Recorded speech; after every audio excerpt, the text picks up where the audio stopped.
আসসালামু আলাইকুম, স্বাগত জানাচ্ছি বিডি চ্যানেল 4 রাতের সংবাদে। সাথে আছে আমি লৌরা চৌধুরী। শুরুতে আলমগীর হোসেন সিটি সংবাদ শিরোনাম।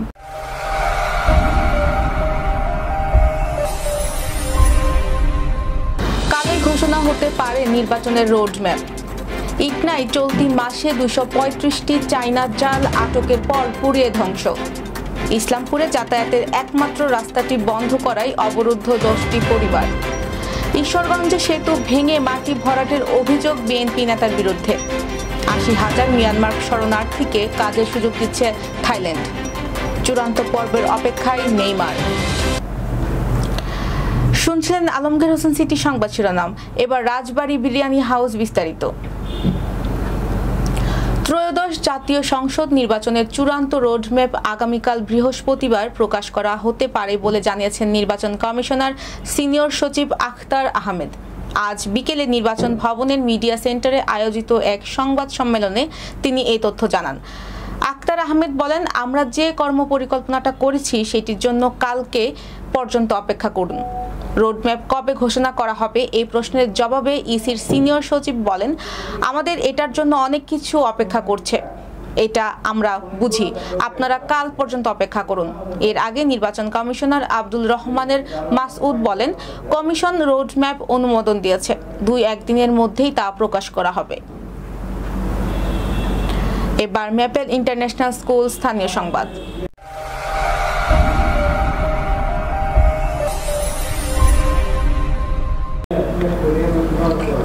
ইটনার হাওরে অভিযান চালিয়ে চলতি আগস্ট মাসে চায়না জাল, কারেন্ট জাল সহ বিভিন্ন প্রকার নিষিদ্ধ জাল আটক করে পুড়িয়ে ধ্বংস করেছে উপজেলা মৎস্য অফিস।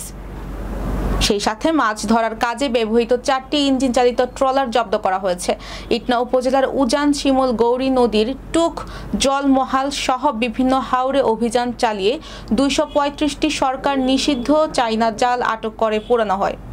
আটকে অবৈধ জাল দৈর্ঘ্যে 3,950 মিটার, যার বাজার মূল্য 9,30,000 টাকা বলে উপজেলা মৎস্য অফিস সূত্রে জানা গেছে। নিষিদ্ধ জাল পোড়ানোর সময় উপস্থিত ছিলেন ইটনা থানার অফিসার ইনচার্জ জাফর ইকবাল সহ উপজেলার বিভিন্ন কর্মকর্তা কর্মচারী, এলাকার গণ্যমান্য ব্যক্তিবর্গ। জামালপুরের ইসলামপুর পৌর শহরে বসত বাড়িতে যাতায়াতের রাস্তা না থাকায় গাঁওগুড়া দর্জিপাড়া এলাকার 10টি পরিবার অবরুদ্ধ হয়ে পড়েছে।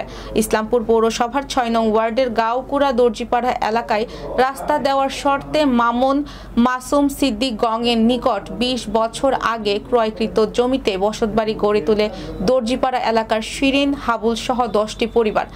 ভুক্তভোগী হাবুল জানান, গত 15 দিন ধরে আমাদের চলাচলের রাস্তাটি টিনের বেড়া দিয়ে সম্পূর্ণ বন্ধ করায় অবরুদ্ধ হয়ে পড়েছি আমরা সহ 10টি পরিবার। প্রতিবাদ করলেই জমির মালিকরা আমাদের মারধর ও লাঞ্ছিত করে।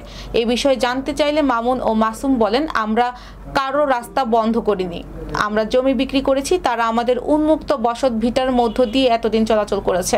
এখন বসত বাড়িটার সমস্যার জন্য চারিদিক টিনের বেড়া দিয়েছি, তারা বাড়ির ভিতর দিয়ে চলাচল করতে কোনো সমস্যা নেই।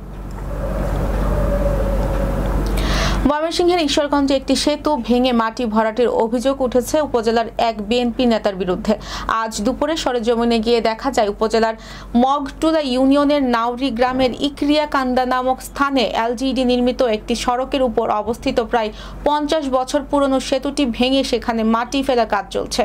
এই কাজটি করছেন উপজেলার বিএনপির আহ্বায়ক কমিটির সদস্য শেখ ইমদাদুল হক মিলন। এলাকাবাসীর অভিযোগ, এই সেতুটি দিয়ে আশেপাশের কয়েকটি গ্রামের হাজারের বেশি কৃষকের শত শত একর জমির পানি নিষ্কাশন হয়। সেতুটি ভেঙে মাটি ভরাট করা হলে পানি আটকে গিয়ে ভয়াবহ জলবদ্ধতা সৃষ্টি হতে পারে। এতে নাউরি, ইখরিয়া, কান্দা, নয়াপাড়া সহ একাধিক গ্রামের ফসলি জমি পানির নিচে তলে যেতে পারে। এ বিষয়ে স্থানীয়রা উপজেলা নির্বাহী অফিসার ও থানাকে খবর দিলে পুলিশ ঘটনাস্থলে গিয়ে কাজ বন্ধ করে দেয়। এবার জীবনদীপ হেলথ সেন্টার আন্তর্জাতিক খবর।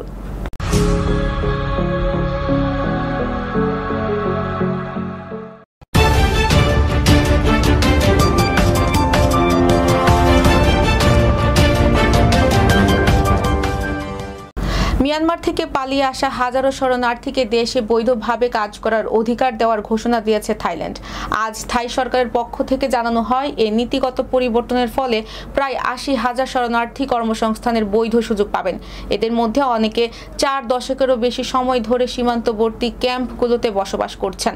থাইল্যান্ড সরকারের এই উদ্যোগের প্রশংসা করেছেন জাতিসংঘের শরণার্থী বিষয়ক সংস্থা UNHCR। সরকারি তথ্য অনুযায়ী থাই মিয়ানমার সীমান্তের ৯টি অস্থায়ী আশ্রয় কেন্দ্রে ১৯৮৪ সাল থেকে অবস্থানরত শরণার্থীদের মধ্যে প্রায় ৪২,৬০১ জন কর্মক্ষম বয়সী রয়েছেন। এদের জন্যই মূলত এই কর্মসংস্থানের সুযোগ তৈরি করা হচ্ছে। এবার ঘরোয়া ডিজিটাল প্রিন্টার্স খেলার খবর।